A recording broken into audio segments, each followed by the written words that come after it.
Hello guys, in this video I'm going to show you how to set the language on the Dominoes application. But first of all, I just want to mention, please don't forget to subscribe to our channel because at 100,000 subscribers we are going to show you our YouTube revenue statistics and growth strategy how to make money online.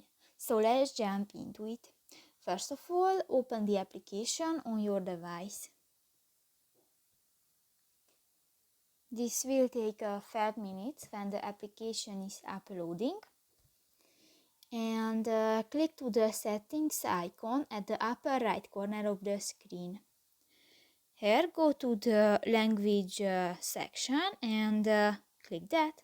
And here you can select another language, for example Brazil, Espanol, Deutsch and more. And just select one and click to the next circle icon and done. So that's pretty much it for this video guys. See you in the next one. Bye bye.